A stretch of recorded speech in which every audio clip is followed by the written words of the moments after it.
नमस्कार दोस्तों, आज की न्यूज में आपका स्वागत है।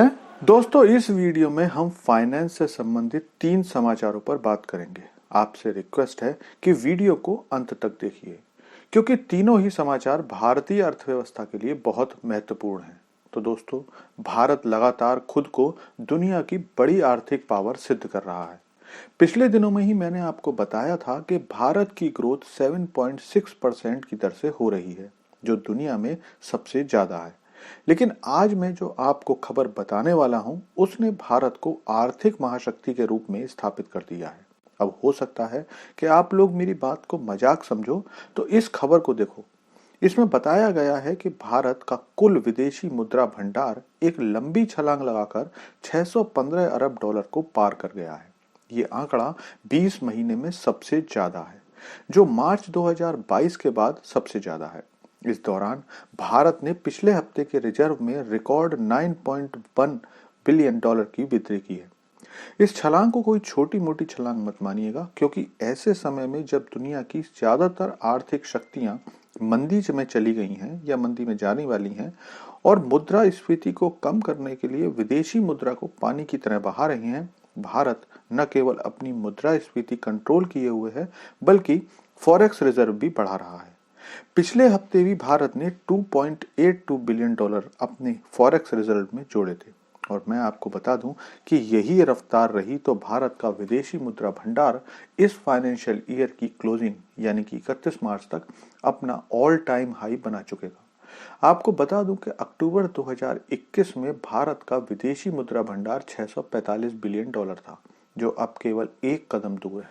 अब बात करते हैं अपनी दूसरी खबर की। दरअसल भारत ने कई ऐसे क्षेत्रों में खुद को बड़ा खिलाड़ी साबित किया है जहां अब तक चीन का एकाधिकार माना जाता था, और इसका एक उदाहरण मैं आपको देता हूं।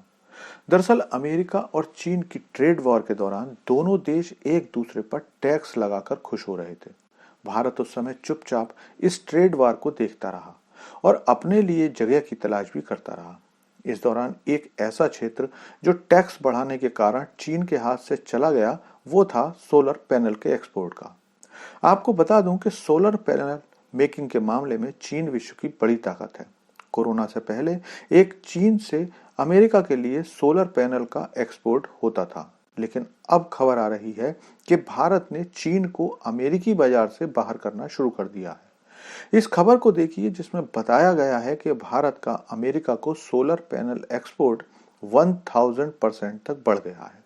सोलर सेल एंड मॉड्यूल्स का एक्सपोर्ट, जो अप्रैल 2022 से जुलाई 2022 के बीच केवल 54 मिलियन डॉलर था, वो अप्रैल 2023 से जुलाई 2023 के दौरान 1000% बढ़कर 628 मिलियन डॉलर हो गया।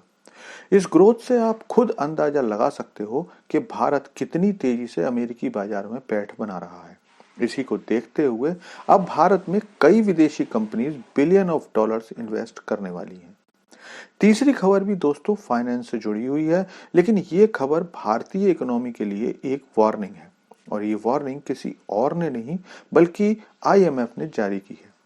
दरअसल आईएमएफ ने भारत के लिए एक चेतावनी जारी की है, जिसमें बताया गया है कि भारत को अपने बढ़ते कर्जे की तरफ ध्यान देना चाहिए, क्योंकि अब ये एक खतरनाक स्थिति की ओर बढ़ता जा रहा है। आईएमएफ ने भारत सरकार को चेतावनी देते हुए कहा है कि अगर सरकार ने ध्यान नहीं दिया तो भारत का कुल कर्जा भारत की जीडीपी के बराबर हो जाएगा।